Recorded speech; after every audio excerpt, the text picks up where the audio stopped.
I can show you my butt. Please don't. Shining, slivering, something like that.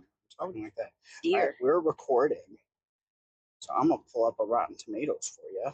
Yeah, what am I doing? So all we're doing, this is gonna be off the cuff, and it's gonna be kind of thinking about like Tony and Ryan. Yeah. So this is gonna be the off the cuff podcast where we look at Rotten Tomato reviews Yeah. and react to them, but also like just us chatting because we're in the car for a couple hours. Obtaining. I don't know how long the recording will last, so it'll last however long. Do you want me to check things as we go? The Well, technically illiterate person with gremlins. This makes sense. well, that's why I'm pulling it up for you, and I'm like getting it all set up. So I'm thinking, Are you sure you don't want me to drive so you can do that? no, Okay. I think this will be fun. Okay. She says with a Dubious grin. dubious grin. So I'm thinking of calling this one like off the cuff, because like the off the cuff part is just the reviews, but then we're gonna talk about other random shenanigans. Sure. So like we'll go deeper into Silver Lining reviews, James and Rachel lore. Scary. I don't know that anyone really wants to go there. And so we're gonna do Last Jedi, obviously, because that was our 10K celebration, which is funny because we hit 20K this morning. Seriously? Like double 10K. Right. And we're gonna just do the popcorn or the audience reviews because they're at 41%, and the critics are at 91, so they probably don't have much bad stuff to say. So we're just gonna react to the bad reviews of those. And this is only for Last Jedi we're doing? Correct. Okay. So, and you can pick as you please. Usually just pick bad ones, you can pick good ones, and we'll just both react to. Oop, bonk, I bonk my microphone. All audience, verified audience. Why do we care? I don't know what the verified audience difference is, to be honest. Should I go straight here? Oh, yeah, I think you can. Should I just knock a bumper off the car or something? Yeah, please don't hurt the car. We're still paying it. We're paying a lot of things off right now. That's true. You want to get your bearings first? No, it's fine. I can just edit it out later. No big deal. So, do you want me to read the person whose name, if they keep a name, or if they give you a name? Yes. Yep. From basically the way I do it is from so and so, this many or this many stars from so and so. Oh boy. Okay. Clifford S. Oh no, CVS, stop calling me for my drugs. I know I'm depressed. Chill out. Oh no. Clifford S. He gave a half star. Okay. He said, "Is it Ryan or Ryan Johnson?" Ryan. Ryan Johnson seems like a good guy, and he has the best of intentions. But he took a sledgehammer to the Star Wars brand. Nothing was the same after The Last Jedi. Yeah. I mean, and what when did that one come out? When was the review? Does it say? June 8, 2025. June 8, 2020. Like a couple days ago. So a couple days ago. Okay. We're just going backwards in time. Yeah, that's fine. Yeah, I mean, I can't say that he's wrong about that. The next one doesn't even have a name. It's another half star and it says complete garbage. Complete garbage. Destroy the entire Star Wars storyline and goes against all the lore. 0 out of 10. Oh man. Yeah, canon is such a funny conversation to have about, because it's like, I get it, but like at one point are you allowed to establish new canon, right? So like I love Star Trek, right? But if we went strictly by original series canon for everything, like everything after it would break canon. So like at what point, you know what I mean? Like at what point does it matter? I'm still in the camp that if JJ had stuck the landing with Rise of Skywalker, I think, I know I'm in the minority here. I think Last Jedi was fine up until Rise of Skywalker made Last Jedi just like useless and unwatchable because nothing matters from any of that story. Your thoughts? I don't think it spat in the face of anything, but I'm not as familiar with the lore and the history of the Star Wars world as maybe the average Joe even. That's fair. All right, what else we got? Oh wow, this is a really long one. David M gave it 3 stars. Okay. You'd think that at some point the toxic discourse around this film would abate, but that would be an overestimate the capacity for perspective among the fandom's guardians. This rewatch, however, reminds me of what there is to admire about The Last Jedi. Oh, he's kind of like you doing Silver Lining. It takes big swings, aims at big ideas, and is visually stunning. Probably the most successful in that department of all the Star Wars films. It's unafraid to be both fun and a little weird. It's just a shame then that all the same problems from the first viewing are also still there. A flabby, directionless plot. That's an amazing description. Flabby, directionless. Sequences that are frankly absurd, and bloated running time that renders parts pretty dull. There are sections of this film that just shouldn't exist, serving little or no discernible purpose, but none of that takes away from the fact that there are some jaw-dropping, brilliant moments that display an ambitious lack. Oh no, an ambition, an ambitious lacking in such major franchise filmmaking. It's a hodgepodge, a very flawed film that, in the last analysis, so the fanboys don't hear, probably elevates the Star Wars world for all its faults. So that guy is saying, like, yeah, it's directionless, but it's not as bad as critics make it out to be. It's actually pretty decent visually. But he's also saying, like, there's stuff that shouldn't exist, for sure. Sure, sure. I mean, again, the bourgeoisie um, planet, you know, and that was something I didn't even touch on with the review. Arguably, the best part of Last Jedi is the hacker guy with the stutter. Do you remember that guy? Sure. So we haven't rewatched this movie yet for the commentary track. So and my wife is notoriously bad at remembering parts of movies. Okay, I just don't remember movies. I just straight on don't remember them. And then I watch them again. I'm like, oh, that was so good. And James is like, you've seen this twice. What the heck? Yeah, like Joe forgotten that we and I watched just it. bat my eyelashes and say, aren't you glad you married me? In some ways, absolutely. Ouch. No, in all the ways. No, there's the hacker guy who like explains that basically the people who are on that Richie Rich planet are weapons dealers, and they're selling weapons to both the First Order and the Resistance. And he's like arguing, and then he ends up turning in Finn and Rose and BB-8 to the First Order when they get caught. Oh, okay, yeah, I do remember it. On the Big Mac starship. The what dog flavored water? Yes, I mean I agree. That's basically how I feel about this movie. Like it's, but I don't know if it's directionless. It's a chicken or the egg. I don't know if it's directionless because the movie is directionless, or is it feel more directionless now because Rise of Skywalker like just blew it up? You know what I mean? I would say that personally. I think the movie on its own is fine, and it could have been amazing had Rise of Skywalker had it stuck the landing. Like right, it was going somewhere, and then it just didn't. Haters be damned. And then it just didn't give. Babe, look, a Cybertruck in the wild, and it's not on fire. It's that mechanic who does reels and just goes every time he sees them. My favorite. I don't want to blow the microphone, so I won't do it. But no, you're fine. Internally, that's exactly what's happening right now. Screaming. All right, you ready for the next one? Yeah, let's do it. Kevin H gave it a half star and said, horrible. I was looking forward to this movie so much after Force Awakens, but it dumped a bucket of cold water on my expectations in every way. Needlessly destroyed the legacy of old beloved characters, movie was too long, plot was all over the place, so many wasted opportunities to develop new characters we were introduced to in the previous movie. Yeah. It summarized it well. yeah. It points out all the major flaws in the movie, for sure.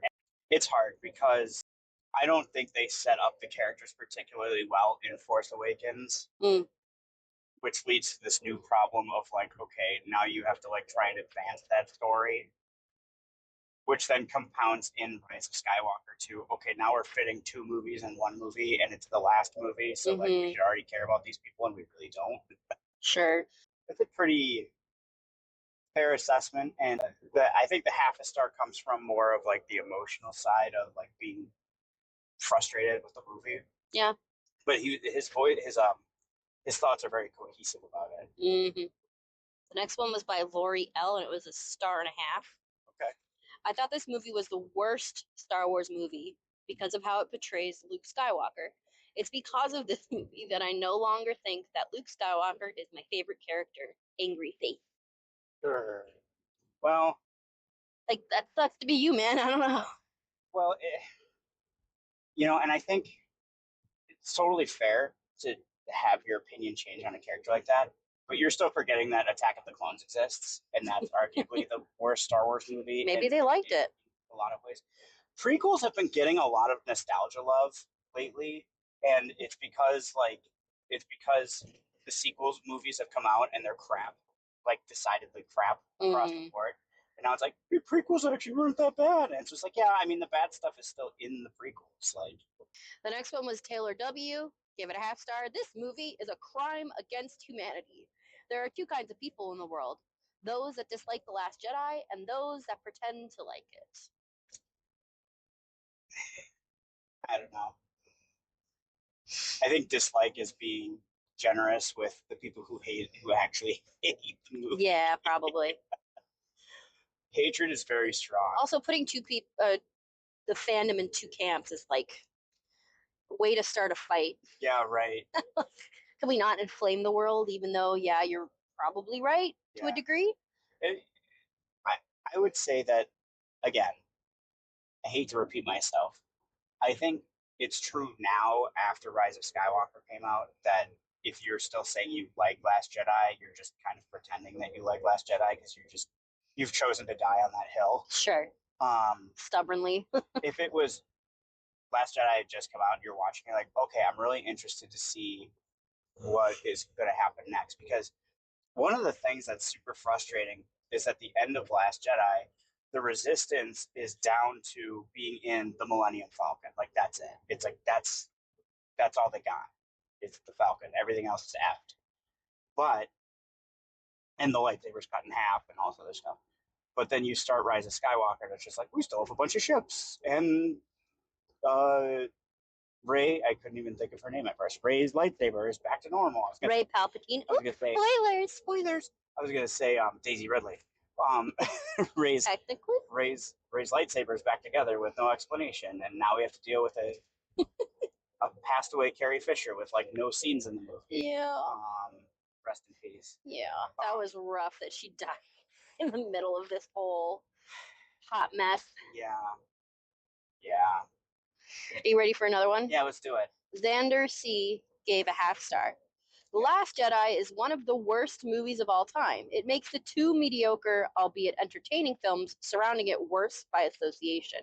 It is the worst character assassination of all time. They turned the noble and heroic Luke Skywalker into a lame old loser who couldn't care less about anything. Not to mention all the characters who fully lose their purpose in the story. Finn turns into nothing but a flat side character. Rey has no character motivation. Poe is barely in the film. The movie was so bad and made so little sense that nearly everything got retconned in the following release. There was no vision except, quote, it would be cool if this happened, end quote, and, quote, we might can fix it later, end quote. The sequel trilogy might make more sense if you just watch episodes 7 and 9 and skip 8 altogether. I get what he's saying, that the character assassination part and everything, but I don't think Rise of Skywalker and now Force Awakens even are watchable in that regard because they're just so bad on their own. Savage. Like none of the movies just stand alone or stand together. Like it's just they exist. They're just there. I don't remember the last time I watched any of those movies. Mostly because when you watch those movies, you're just like, oh my god, the potential. And it's funny that he mentions there's no development from Ray or Poe or Finn. It's just like there was not any development in Force Awakens hardly. All you got was Finn was a stormtrooper who left the First Order in what could have been a cool storyline, except the Bill Burr character in Mandalorian did like a 10 times better job than what they did in the movies, which is not good. If Bill Burr acting is like beating you, like it's not good. Okay, like I love Bill Burr; he's a great comedian, and he did such a good job in Mandalorian. But it's like Bill Burr should not be beating John Boyega in a dramatic role. Like that's not It's not Fair that enough. shouldn't be happening. So coming off of that intense review, Jim G then gave it 4.5 stars and said, "Superb movie, especially the Luke, Rey, and Kylo Ren storyline, as interesting as Star Wars has ever been, with some of the best performances in the saga, and it looks stunning too."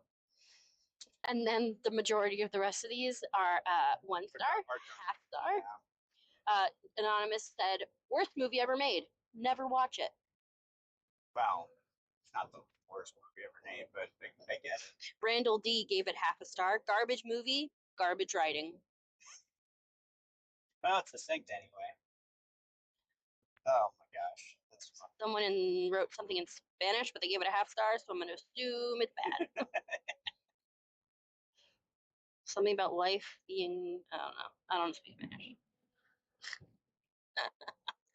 Sorry. I was like, I know Latin. I can figure that out. Oh No, my you gosh, can't. yeah. No, you can't, you dumbass.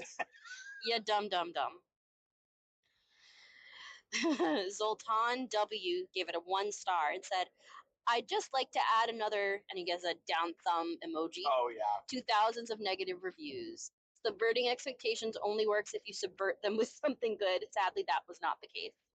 You know, that's been a weirdly big problem with a lot of stories lately that I've personally been interested in. Like, you know, we've talked about this a thousand bajillion times, or at least you've listened to me talk about it a thousand bajillion times. Is that season one of Star Trek Picard was like the entire season, like, should have been just called Blue Balls, because it was like, it was just like, you're like, Oh no. and you just like they almost had cool stuff, and then they just decided to just go the other way. Last Jedi definitely had that problem.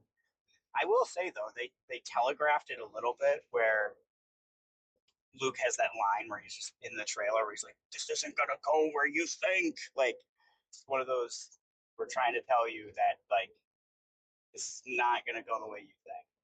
Um, yeah, yeah, You ready for another one? yeah. Let's do it.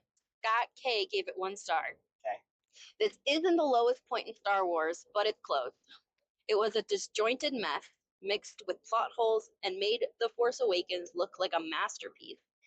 It defeated the purpose of the villain story arc and sullied the fabric that makes Star Wars a great franchise by degenerating its source material." So basically everything you've been saying. Yeah. "I felt like I was watching a spoofed version of the main story that made me feel as if they were trying to intentionally ruin a potentially great rebirth. JJ wanted to do something else, which is why this failed. I haven't been able to bring myself to watch this film again, knowing how bad it was the first time." Yeah, I mean, the whole problem with the sequels is that JJ has since come out and been like, "Oh, it would have been nice if we had a plan." It's like, well, no, duh. Like, how did you not have at least like a storyboard of like, we can mess with the details, but this is like the general direction we need the thing to go. General direction. General direction. I don't understand. It's like, how can, especially given I can't. Normally, I would try and be nice and whatever and say arguably. It's like, I don't think it's even arguable that Star Wars, like pre-sequel movies, were like the biggest movie franchise of all time. Mm. And you went and shit on it because you didn't have a plan. Took a big old dump. Like, how did you not have a plan? Mm. And I get maybe JJ shouldn't have been the one to do it because, you know, we're asking a guy to have a complete good story, but he was also one of the writers of Lost. So like, maybe like maybe don't have him be like, when you give it that comparison, yeah. Maybe don't have him be the one that gives you like the No, beginning, wait, middle, now end. you've made me sad about Lost all over. I know, I'm sorry, but that's my point. Is like, how did you go into this movie and just say, yeah, we're just gonna wing it, and we'll see what happens. We'll see where we go. We'll give it the old college try. Like, Andrew M gave it a half star. "This is worse than Game of Thrones season 7 through 8. I mean, come on. How can someone ruin an entire franchise with one movie? Well, give it to a pompous, egotistical, horrible writer, and you will. This is the proof. Disney always ruins good things when they buy them." yeah, I would agree with that. Disney has this really funny problem of like, ha ha ha, funny. Not well. It depends if you like the franchise or not. It has this really weird problem of buying stuff and then not necessarily understanding what they bought, and then like going from there. Like the MCU was good for a long, long time, and then all of a sudden they goofed it up since They tried too hard. They tried too hard, but it's everything else. Like by all accounts, Dial of Destiny is not good. Again, I haven't seen it, so I can't say. But from what I hear, it suffers very similar problems to Star Wars. If you say so. Oh, This one's hilarious. Scurvy P. oh boy. 5 stars. Uh-oh. I'm only giving this a good rating because it makes me laugh that jobless Star Wars losers get their panties in an uproar about it. I actually think it's more of a 2.5 out of 5 stars. Savage. I love the rage bait, but I love that it's not like trying to hide the rage bait. It's just like trying to get people mad. Ben C gave it a half star. This movie defies expectations, as we all expected it to be good. Some of these are witty. I enjoy it. Yes. You have to. It's the only way you can cope. NAS gave it a half star. I'm not sure if I would put this one in front of or behind the Christmas special, but no, just no.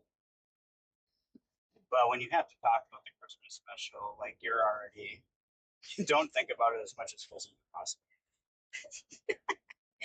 Trent gave it 5 stars. I loved this movie, and I'm tired of pretending it's not a good movie. But the next one is Seth B, who gave it a half star. So we go. It's either full stars or half a star here. At least they set the bar really low. How did we get here? Oh my gosh, that's amazing. Yeah. Oh, interesting. Okay. John S. gave it 5 and said, some seriously bad science in this movie, but I loved it anyways. Phenomenal entry into the franchise. That's an interesting point because I don't think they're right. Is it bad science? Yeah, it's a bad science in the movie, but it's a phenomenal entry into the franchise. This movie, The Last Jedi, was a good entrance into the Star Wars franchise. Okay. Beautiful to see and hear, and the most importantly, care about. What? That's not English. I finally found a love of the original trio of Luke, Leia, and Han. The new characters continue to shine, and no, they don't. And even the sorry, and even the dialogue was sharp and witty and appropriate. So much gravity and nobility and sacrifice. My first 5-star Star Wars film. The third trilogy is shaping up to be my favorite of all time. The Rise of Skywalker is next, and at the time of writing this, I've never seen it. I hope this momentum holds. Well, John S., I hate to disappoint you. Well, that was written May 4th, like a month ago. Yeah, that sounds like there's a hook in that there line. That sounds very rage bait. Oh god. Gopinda P gave it a half star and said, delete this from Star Wars. It can't be canon. That's it. Too bad. It's canon. Boy. Man, some of these are so dramatic. Someone was like, this movie destroyed all of Hollywood. Like, okay, guys. I think the Rona did that. I think just Hollywood destroyed itself, but Yeah, maybe that's controversial. Yeah, I would agree with that. This is a horrendous movie. Says Jack S, giving it 1 star. In fact, it's more of a collection of randomly segmented anecdotes than a movie. That's fair. I can see that. James B gave this one 5 stars. I never understood the hate this film got. The crybabies were all calling out for something different and unexpected after TFA, which this film delivers. Then they all go crying about it again because it's too different and the characters would not behave that way. All I say is ignore what someone's on YouTube is telling you. Watch it yourself with an open mind. If you still don't like it, that's fine. But if you do, maybe try some of the other bits you have turned away from because of others' opinions. The fight scene in the throne room, the speeders on Crate, spectacular. As Kylo says, more. See, how he wrote it, I don't know. I will say that is completely a fair point. If you are strictly you're not watching the movies and you're just hearing what other people are saying and just adopting it as your opinion, sure, go watch it yourself because some people could be wrong. I remember there was a buddy of mine, Jimmy. Jimothy? Jimothy. he came to work one day with me, and he was just like, "Hey, I heard about Turning Red, the Red Panda movie that Mm-hmm. Disney had." He was hearing this opinion from like sports talk radio, so like take it with a grain of salt, right? But he was just talking about how they were saying like, "Oh man, like don't watch it. It's all like an allegory for like a girl having her first period and like all this other stuff." I'm like, what the fuck? And so like I went to watch it, And turns out our kids have been watching it for a couple months. and our kids have been our kids now have been watching it. I've been watching it with them. But it's like I watched it and I was like, there's one scene where they make the joke like it's a period in where she's in the bathroom as the red panda, and they think and the parents think, oh my gosh, she's having her period the first time. Like that's the joke, but like that's like the adult like that's the adult humor part of it that like the adults like, oh my gosh, this is so funny, and then like it turns out she's actually a panda. Like, right. Oh, she like, actually just has the family curse, which right. is all the women, which yes does sound period heavy, but like don't say heavy and period in the same sentence. But it has nothing to do with it. Yeah, it doesn't mean it's a giant allegory. No. So like go watch a movie for yourself, see if you enjoy it. Also, back to this person's review. Okay. James B. He said the fight scene in the throne room. I agree.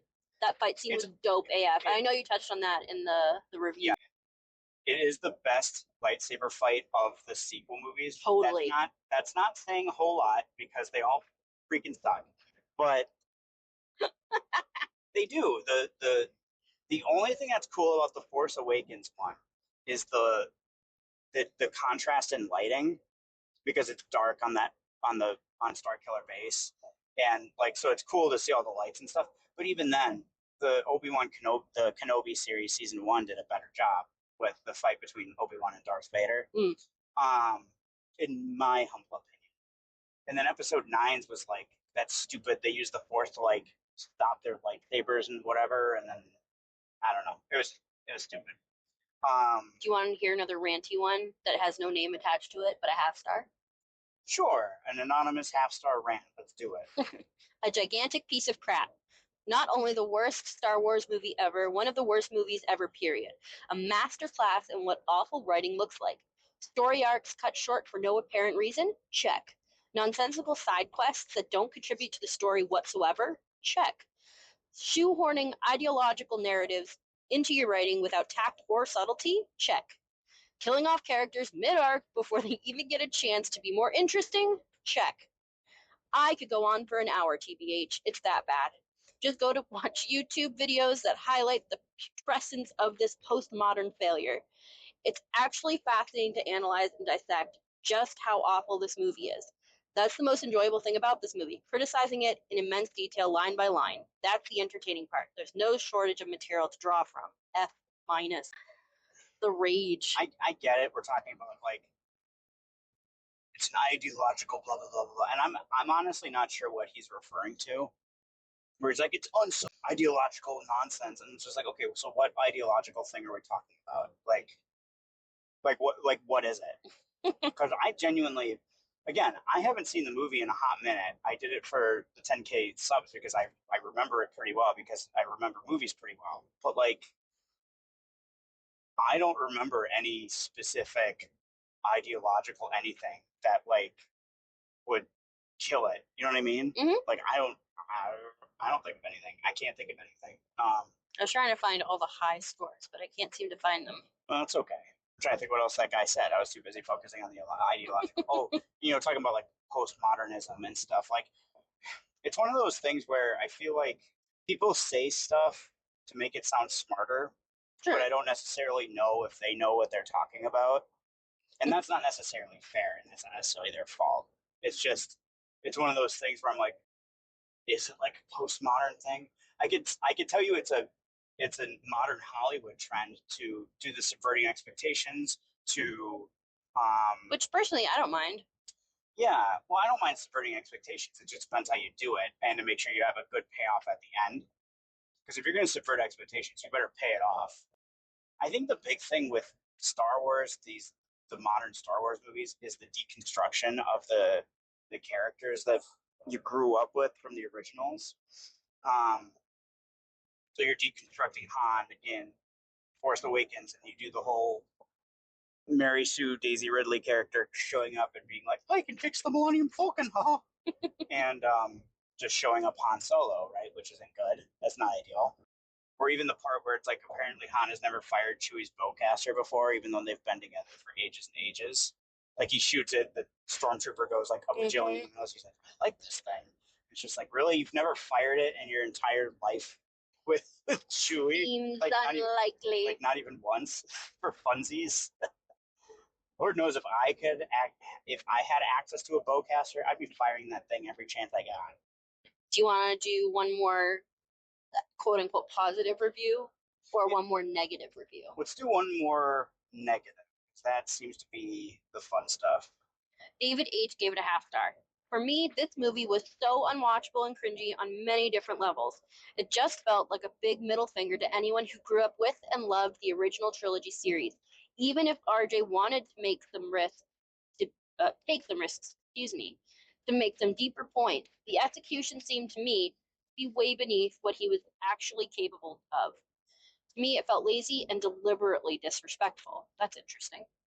I know audiences are split on this one, which I also find interesting, as it is genuinely difficult for me to see why anyone would have enjoyed this absolute mess of a movie. Yeah, and that's an interesting point too. Is because it's a big studio, it's Disney. They always have their hands on everything. They're always in the cookie jar, Mm-hmm. one way or the other. So you have to wonder how much of the movie was actually Ryan Johnson and how much of the movie was actually the studio just being like, it has to we have it can be whatever, but you have to hit these particular points. Mm-hmm.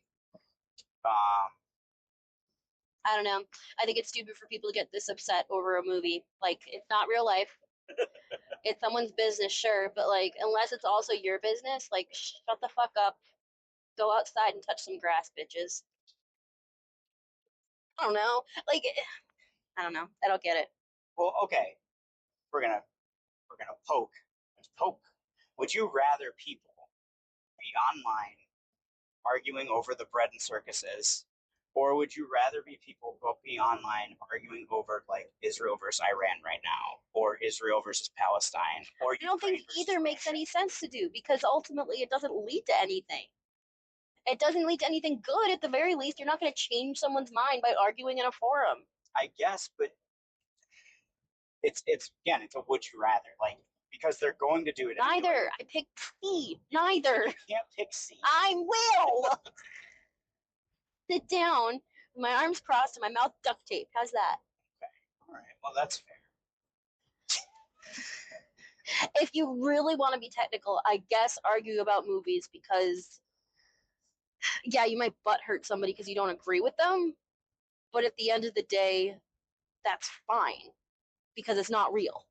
Whereas Israel, Palestine, etc., Iran, like that's real people, real lives, real death. Sure. That matters. Yeah. So if you're going to argue about that and potentially say something harmful about someone else, yeah, probably don't do that. Okay. Okay. That's my 2 cents. The end. Don't vote for me. This is coming from Miss Politics concentration. Yeah, those who study it know you don't fuck with it. Study it from a distance like a scientifically minded smart person. Don't get near it with a 10-foot pole. I would never run for office. Oh my gosh. No, I would be. I'm too thin skinned for it. First of all, Yeah, same. I'm too thin skinned. I can't do it. And also, like, yeah, I can hold whatever values I want up, but then, like, it just causes so much division. Yeah. I'm okay being a little nobody who gives my opinion and then anyone else can just ignore me. That's fine. That's totally fair. I agree. I feel the same way. That's why I think it's fun doing this. Yeah. To give my The opinion. Last Jedi was not the worst thing. The end. Oh boy. All right. Well, thanks for hanging out, folks. Hopefully this was entertaining to someone out there. If you don't like Rachel joining in on these, that's okay. Leave it in the comments. I'll cry myself to sleep, but you know, it's okay. Hopefully you'll get on the Patreon and support us. We're still working on getting the commentary tracks done. We got to get the schedules lined up.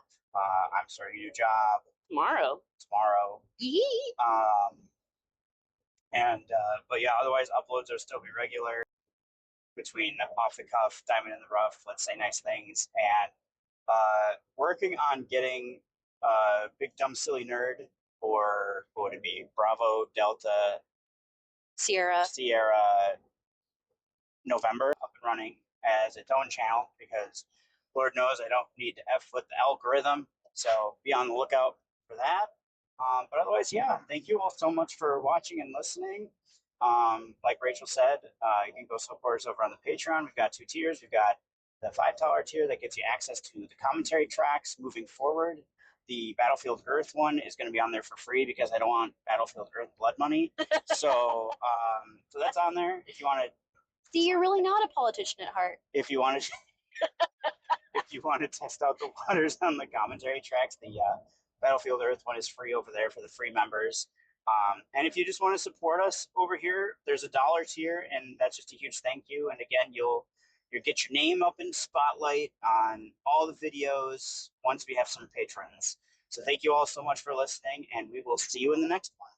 Be a nice person.